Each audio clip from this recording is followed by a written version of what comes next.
In the autumn, Luke returns to Kazakhstan after spending some time in Ireland, where he has resumed his studies and is working as a rugby coach. He is here to prepare for the home leg of the playoff game against Sri Lanka, to see who will advance to the next qualifying group and get that little bit closer to France 2007. The old CSKA stadium is once again the base for the national team. Valery Popov gets straight down to business and tells the lads exactly what he needs for them in this game.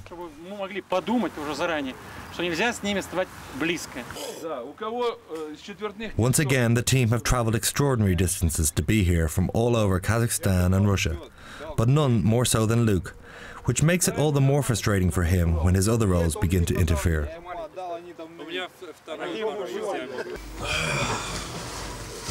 So I got taken out of training early by Knorr to go and meet the IRB guys, to go and meet the Arabian Gulf referees. And I was sitting there for 8 hours last night, translating for them all. They all had a few drinks and got progressively drunker and drunker.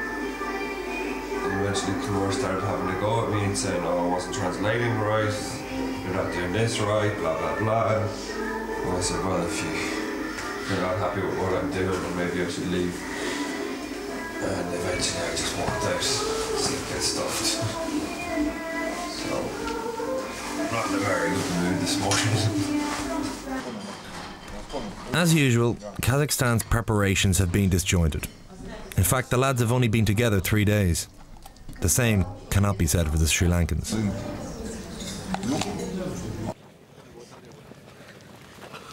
We trained together for the last 1 month, and it's the next hurdle that's to clear up here in Kazakhstan and back in Colombo. So we are looking forward to that also.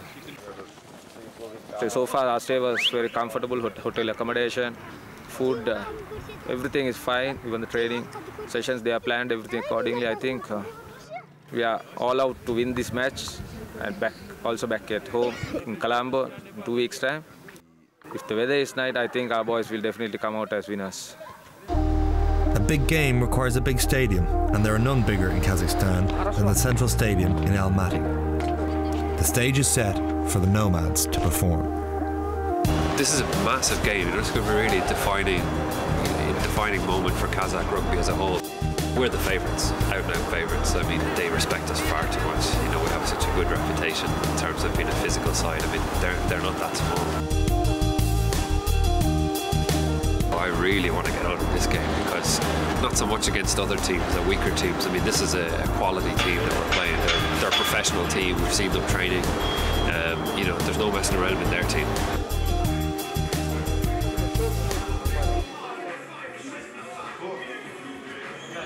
The players take a moment to relax before the obligatory huddle.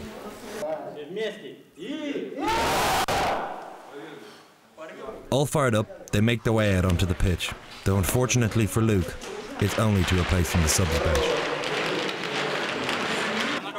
Timur leads out his teammates. Conditions are perfect for rugby, and the crowds have come out, if not in their thousands, then at least in their hundreds.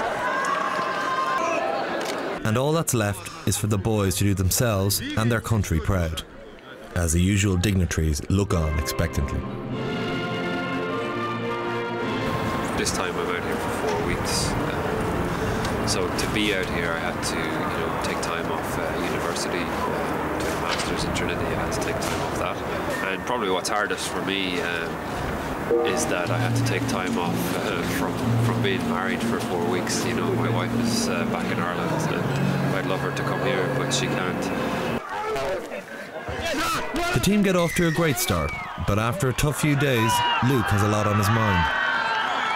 You do start to wonder, why am I doing all this? Why am I coming out here? Am I coming out here so that I can, be a sub for a national team? Or am I coming out here to try and develop rugby as a whole?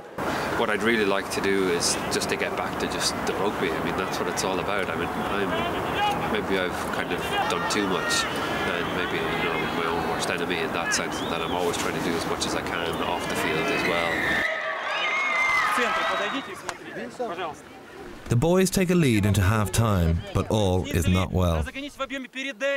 Having lost their hooker, the lineouts are not working and the kicker is having a bad day at the office.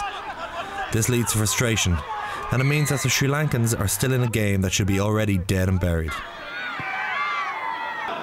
They even get a bit of payback with King Kong.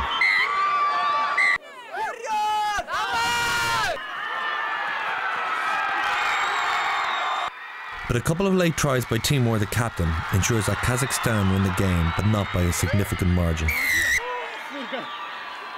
It means that they'll start the second leg in Colombo only 6 points ahead. Although delighted to win in front of their home fans, Luke sees things more realistically. I was pretty tense right there, right till the end, right down to the wire. But I mean, guys are really happy, but they haven't won anything yet. You know, they still have to go to Sri Lanka and beat this team, and that's going to be really, really hard. Considering they just put, what was it? They only beat them by a try here. It's going to be very hard to beat them. The only thing I can say is that all the Sri Lankan players have got injured. I was happy to get on because he didn't put anybody else on. I was one of the couple of changes, and he didn't know that there was so little time left. So that's okay. So I can do that. But yeah, I'm happy enough to go on, even if it's only for a couple of minutes. We have a couple of injuries, and a couple of people didn't play as well as we might have. So hopefully I'll get into the team next time. Have to see. Man of the match Timur talks to the press. However, unresolved travel and compensation issues mean that Kazakhstan will be robbed of their best player for their biggest match. Can Kazakhstan qualify for the World Cup? The simple answer is no. But we've gotten so far already that a part of you starts to think that maybe they could, you know. Every time you win a game, you start to believe a little bit more that it's possible. I think that if we beat Sri Lanka in this next game, I think that's when people will really start to take it seriously.